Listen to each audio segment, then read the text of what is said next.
evening. I'm Natasha Chugtai. I'm Reginald Jones. Thank you for joining us. Over the next 30 minutes, we're going to be taking a trip down memory lane, looking back at 60 years of history here at WTVY.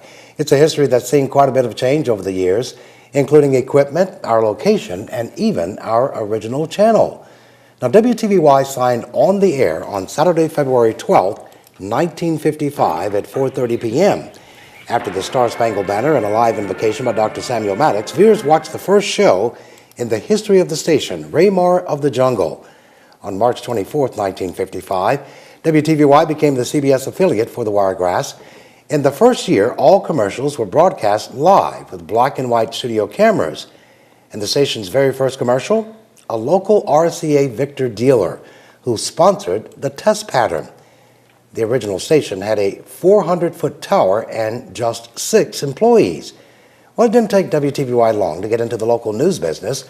Just 1 year after turning on the transmitter, WTVY began a 15-minute local news program each night, following CBS television news with Douglas Edwards.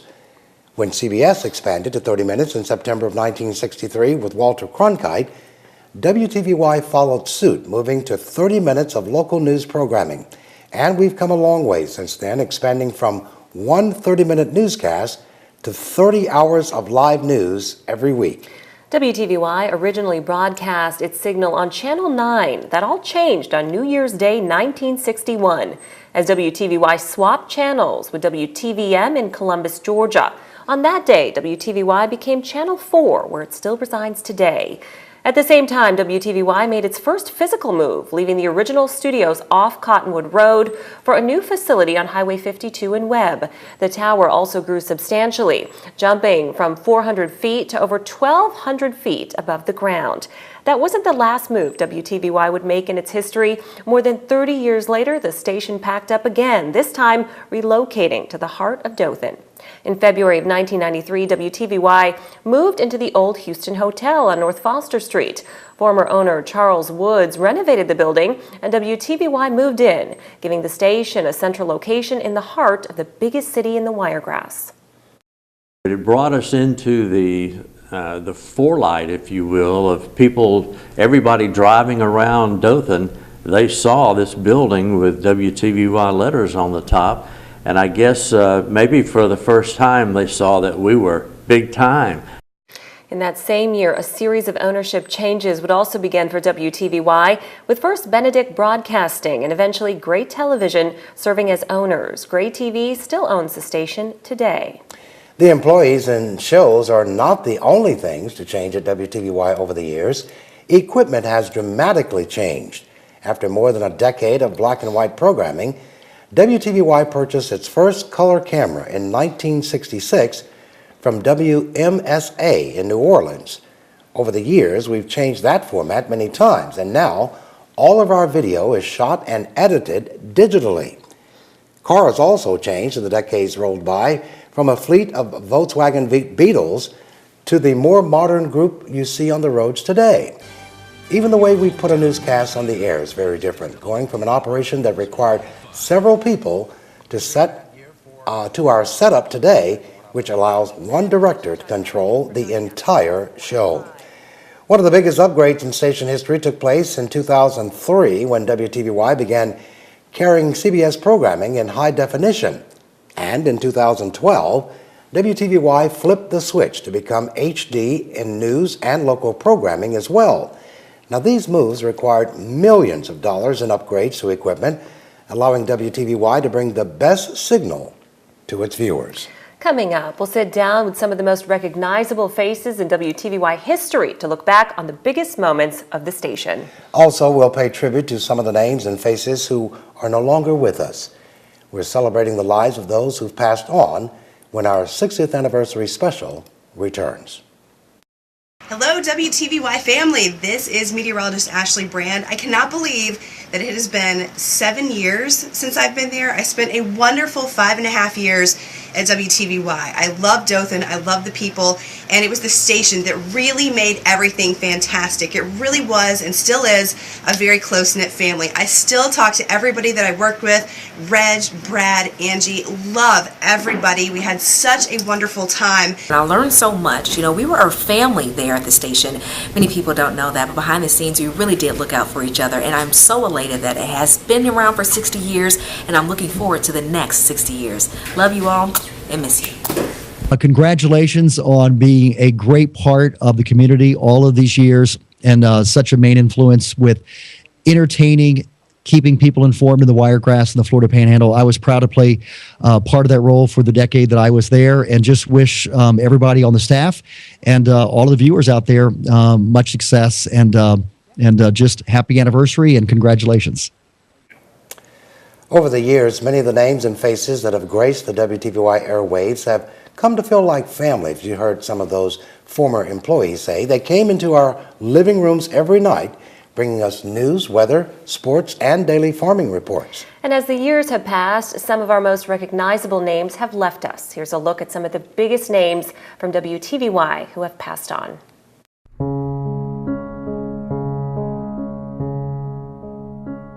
Charles Woods was one of the most unique people I've ever met. Mr. Woods wound up buying out the other partners because he wanted to do it his way. Mr. Woods he thought outside the box. And Mr. Woods had the forethought to put the big tower down in Florida so that we would reach Northwest Florida. Mr. Woods was so generous. He was a kind man. Wow, Jerry Van was such an influence on my career. He was a great news director and a great mentor of mine. I can remember Jerry would always look for the biggest story, whatever the breaking news story was, and he gave the young guys and girls at the station an opportunity to get out and cover those stories and really learn the news business from the ground up. Jerry Van was one of the best friends I ever had. There was this gruff, bossy outside. There was this gentle, sweet inside. I truly love Jerry Van, and I truly miss him. Joe Earl Holloway was a character. But right before he got so sick with the melanoma, he was my director, and he knew me and I knew Joe, just my friend. Gene Reagan was a man that once he became your friend, he was your friend. Gene Reagan imparted a lot of great information to farmers. It wasn't just an entertaining show. It imparted good information on telling them how to farm, how to make a living at it, and all these things. He had great guests on, so he did everything he could to make sure that the farmers succeeded. That's Mr. Wade Andrews. We'll be back in a moment with the farm news. But Gene was just so great, a great friend. I really miss Gene. The farming news has not been the same since he departed from here. Now all I want to see is old Gene and me on Channel 4 on the Gene Reagan Show. Gene Reagan Show. John was very old school journalism, kind of the Ted Baxter, if you will, to a degree of WTVY, but a lot of fun. And it took a little warming up for both of us, and we got along swell afterwards. He and I did a lot of things, you know, covered a lot of stories together, and he's just a great guy, and he is missed. Obviously, he was a legend in the Wiregrass. I often teased him and called him the godfather of local sports. Well, just for the folks who are hearing this, anything you've heard about Al is absolutely true. I mean, he is one of those guys where I can't think of anything in a non-positive role to talk about. He was just one of those great people, so much fun, great sense of humor, loved to play jokes on people. He made coming to work and sitting there and doing that newscast so much fun. Al would always make us laugh. That was the best thing about Al. He never had a harsh word towards anybody. He was always laughing and keeping us laughing.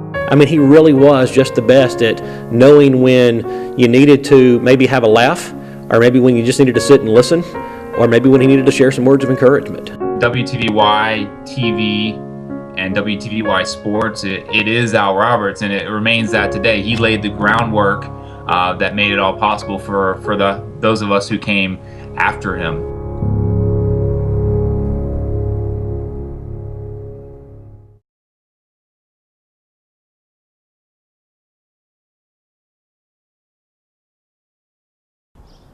Hi, Dothan, Alabama, and the Wiregrass. It's been a long time since I've seen you guys. I just wanted to say that congratulations to WTVY for making the 60th anniversary. And what an honor it was to be part of it. Growing up in the Wiregrass, I was so fortunate that I could get my start in journalism, in broadcast journalism and TV news, right there in my hometown, the 30-minute drive from where I grew up from my childhood home.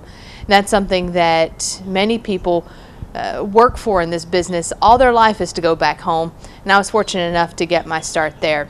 Greetings, Dothan. It's been about 3 years since I've been in town, but I heard you're celebrating a 60th anniversary, and I couldn't miss that, so I figured I'd stop by and say hello to everybody and congratulate the station on 60 wonderful years. So many faces have come and gone in the time here, myself 5 years, and it's really where I got my feet wet and a little bit muddy at times. Sitting next to Reg Jones every evening, bringing the Wiregrass the news you needed to know, and the groundbreaking What's Good in the Neighborhood series was pure joy every day.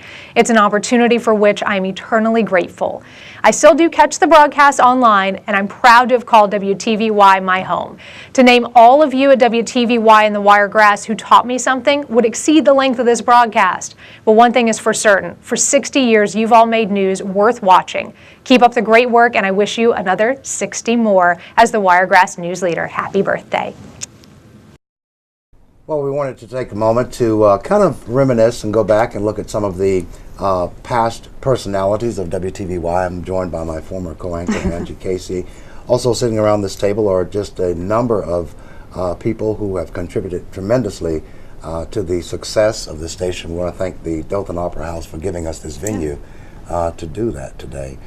Absolutely. So, tell us about your time at TVY. And, oh, my goodness. How wonderful everything was. Oh, it was. It absolutely was. Well, I just, I guess the biggest thing that sticks out in my mind when I came to WTVY was, I think it was 1996. My kids were kindergarten and first grade. We came to Dothan not knowing a single soul.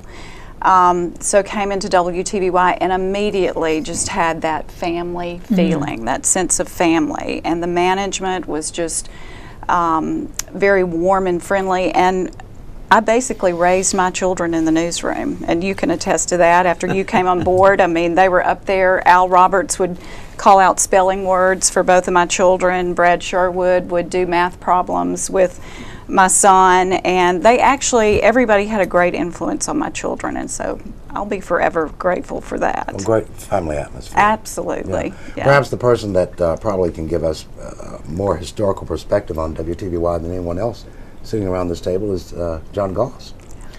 Well, I started back when we were Channel 9. Yeah, back in the old days out on the Cottonwood Road. We were Channel 9 out there. I think they got on the air in February of '55, and I came in July of '57. And so we were over there at Channel 9, 4 or 5 years altogether. And it's by the television station now. Of course, it was located on the Cottonwood Road, close to the Farm Center. And somewhere around 1960-ish, they approached them about the idea of doing a three-way swap to get Channel 9 to Columbus, Georgia, and give us Channel 4. And so Mr. Busby and Mr. Woods and them agreed to that, and so they decided to make the swap. So they went out to the highest hill in Houston County, the other side of Webb, well out of Dothan, to build a TV station. So don't bring the the tower to the TV station, bring the TV station to the tower. But anyway, that's the main reason they went out to web and started Channel 4, and we got all of their equipment. They gave us all of their equipment and money and some other things for us to switch over to Channel 4. And that swap took place. So in 1961, I believe it was, right at the first of the year, is when we started on our new television station, Channel 4, WTVY, in Webb, Alabama. And that's how we got out there. And of course, we really got a lot more people to watching WTVY by making those technical switches that we did and moving from those location to location. So that's why we moved around quite a bit as far as television stations and cable, or beg your pardon, or the towers were concerned. And that gives you a little bit of the technical perspective about WTVY and where we went from and to. And tell me, John was sharing with me earlier before we came on that he was actually the one that hired you.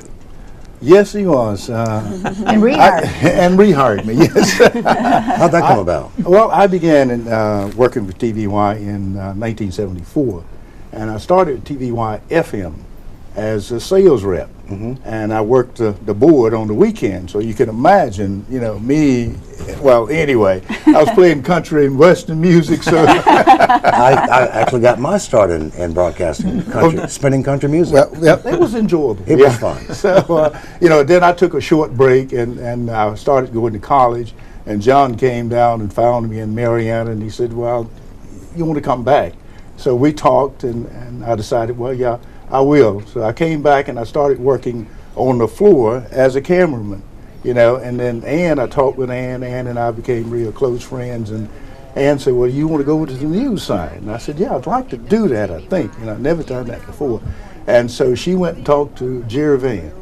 So Jerry agreed to hire me, you know, and so all thanks to John Goss and Ann Varnum. You threatened to quit if you didn't get a better position. Again. I didn't want to lose you. I prayed a lot and talked to Jerry. Yes. So you know, I began on the news side, so and I really enjoyed everything that we did. John mentioned that, you know, the tower went up in Boniface, so we had a good signal in Northwest Florida. So I worked the entire sector from Tallahassee all the way to Pensacola at times. Wherever news occurred, that's where I went. I understand some of the fun times, though, out there at the old station was when you guys had wrestling out there. Yeah. Yes. Oh, yes. One of the things were the wrestlers, we were supposed to call them wrestlers, we would leave everything unlocked. Back in those days, we trusted everybody. And Susan Tatum had a sewing kit in her desk drawer. She was one of our, we wrote promos and things like that. Right. And some of them decided they wanted to get blood, so they would go and take her sewing kit and take those razor blades and nick the top of their scalp so that when the other one blood would come. You're outing wrestling now. Wait a minute. Oh no, I'll get sued. Okay. But the thing about it is, it was bad enough that it scared the people, but it made Susan so mad they messed up her sewing kit. Right. She was ready to go. She was ready to go attack the wrestlers. That's right. Well, the studios there were built in Webb. Were built primarily because Mr. Busby knew that wrestling was really popular in Pensacola, Florida, which is where he came from. So when we built the station out there at Webb, it was built a lot bigger than the one, of course, over on the Cottonwood Road. And one of the primary things was so we could bring wrestling to the Dothan area. And so we had the largest studio actually in the state of Alabama at that time. And so we did wrestling, we did Jim and Jesse and the Virginia boys and the Florida boys. We did a lot of live because we didn't have any tape back. Bobby Jones and the Pine Valley boys. Right.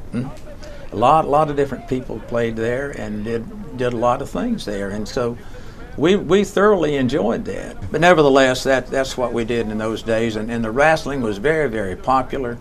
Thousands of people every weekend at the Farm Center.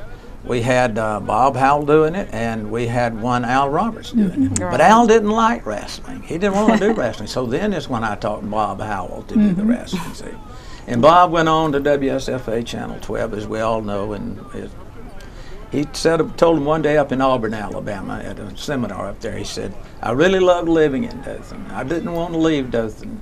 I love to do the live wrestling. So wrestling was very, very contagious here in Northern Alabama, Reggie. All right. It really was. I understand you guys all had live animals in there from time to time. Yeah. We sure did. She can tell you about those. Now, Ann can tell you all about those. Oh, yes. Gene Reagan Farm Show. They also brought the rattlesnake rodeo. They came and one day a rattlesnake got loose in the studio. And so even though people were looked for, we had curtains and we had a huge, nobody wanted to go into the studio.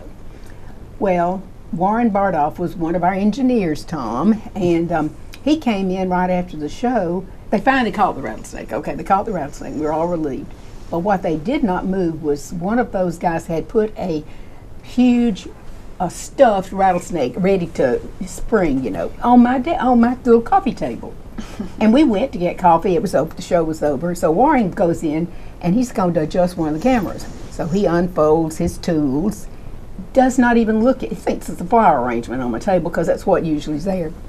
And he's already heard the rattlesnake had been in there, and he looks up, and that snake he just screams bloody murder, and almost passes out. Well, we run in there. We think the rattlesnake is. There's another one, and they got him. But he said, if you ever do that again, I said, I didn't do it. I didn't know that you were going to. And what about the big hog that got loose? Oh, yes. Tell them about that one, Ann. Gene Reagan would have the show live at lunch, and they would bring real animals. My office was close to the end of the building, and so one day, the big hog decided he didn't want to go up on the truck. So he bolted, ran down the hall, and came into my office. And so Ann Adams was in there talking to me, one of our salespeople. She jumped in the chair, started screaming. Well, I wasn't afraid of the pig. So the pig comes over, and I have all my recipes laying on the floor. I didn't have much room. So he's rooting around in my recipes as if he's going to make a cake or something. And so I'm scratching his head. Well, Gene comes in. You know what a gentleman he was. Yes. He took off his head and he said, hold me, Ann, don't touch him, don't touch him. I said, I've already been petting him, Gene. And he said, oh, he may hurt you. I said, no, he won't. And so anyway, it took forever because he was so huge. Right. And there was not that much room. He'd gotten in. It took them 3 men to turn him around and head him back out. But Jerry Van said that the hog had come to my office for prayer because he didn't want to wind up being a Frosty Moore.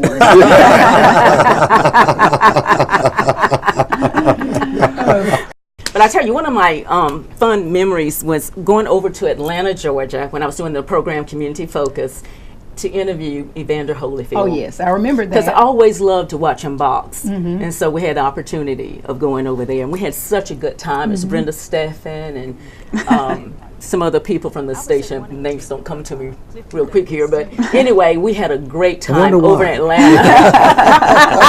We had a great time in Atlanta interviewing him. One of the Commodores tried to date you. Oh, really? I protected you. Yeah, you protected me, but he really did. Yeah, he really did. They were here for the National Peanut Festival. They were here for the National Peanut Festival. And we went out to interview him. Right, yeah. And he was very persistent. Yes, he was. But it was a good interview. You know, one of the beautiful things about TVY that I've noticed, and just in my tenure here, are the relationships that you build and how they last. They're really lifelong. Yes. And Andy, I think all of us can attest to that. Excuse me, you started Live at Lunch, which was a whole new thing for us. I did. I started that, I don't know how many years ago. It's been now 7 or 8 years ago. A couple of years before I left the television station. Just as a way to have, kind of a throwback to the earlier years where you could have more conversations and a little bit more talk about, things that were important for the day or whatever. So that was a fun program to do, and we took it live to, various locations and had a good time. That's doing so important. That was instrumental, yeah. Yeah. And it's still with us today. I know. I hear people going, I'm going to be on Live at Lunch, and I always think, and the way that name came about was because of Dorothy, the receptionist, and I was telling her about my idea about this new show, and she said, well, are you going to be on Live at Lunch? And I went, That's the name of the show. Yes, it's live at lunch, and so Dorothy, I had to credit her. She's such an integral part of the station. She is. So I credited her with the name of that program. Reginald, tell us when you came aboard. It's been so long, Anna. Oh, I was there already. I was a little boy when I came to the Jeff station. Raker brought you here. He One did. of our That was favorite it was in news directors. December of '97 that I actually started. I moved here from Huntsville. I had never been to Dothan other than prior to that to interview for the job, and I never envisioned me staying here for any length of time. My plan was to come here and stay 2 years, and of course we all know that my 2 years is still running. So here it is, 17, almost going on 18 years later. Yeah, and, that's and unbelievable. I'm still here, but this is it for me. I mean, this is a wonderful place to be, a great station to work for, and the folks here in the Wiregrass area are just super. Well, you know, we could sit around and do this all day, but unfortunately, time will not allow us to do that. I do appreciate all of you taking time out of your schedules to just kind of share some of this with our audience. It's been fun. It has been fun. Let's do it again in the next 60 and years. you remember, yeah, right? Can we do it again? You remember too. I can't let it go without saying, you know, the people that are no longer with us, like John Williams and Al Roberts, and just what special people they were. Earl Holloway Yes. was my director of Jerry Wayne Van. Register. And Jeff Raker, and I mean, yeah. we can go on. Jerry Van, of course, yes. Oh, Jerry Van. I thought I'd never get over it when he died. Yeah. Well, thanks again, guys. Okay. Thank you. It was great being here. Yeah, Enjoyed it. Like I say, let's do it again in the next 60. Yeah, absolutely. Absolutely. Right? Yeah. Thanks. I was so fortunate to spend 9 of my years being a weatherman there, covering so many great weather events.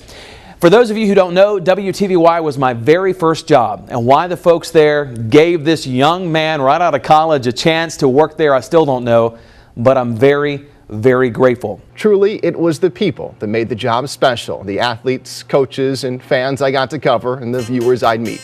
Also, the newsroom was like a family, and I got to work with some very special people, namely Reginald Jones, Angie Casey, Brad Sherwood, and of course, the late Al Roberts, who gave me my start in the business. It was amazing because WTVY is a special place because it has the mix of a small market station and a more medium to larger market station as well. And there's just so many opportunities for someone young to come in and be able to do so many different things. And WTVY represents some of the best years of my life. Being an Enterprise native, I was so blessed to be able to start my television career at the TV station that I grew up watching. There is no doubt this station is an asset to the Wiregrass area, and I am so lucky and so blessed to have worked there. Happy 60th anniversary, WTVY, and here's to 60 more.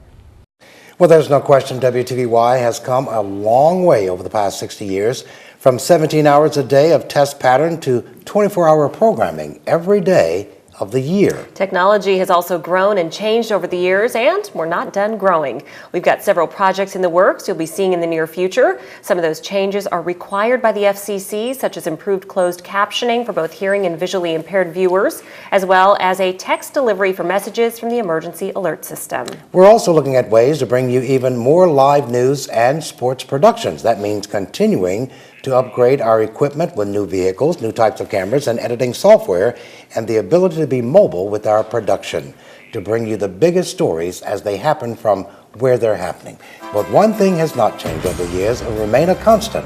That's our promise to continue to provide the best local and network programming to the Wiregrass on a daily basis.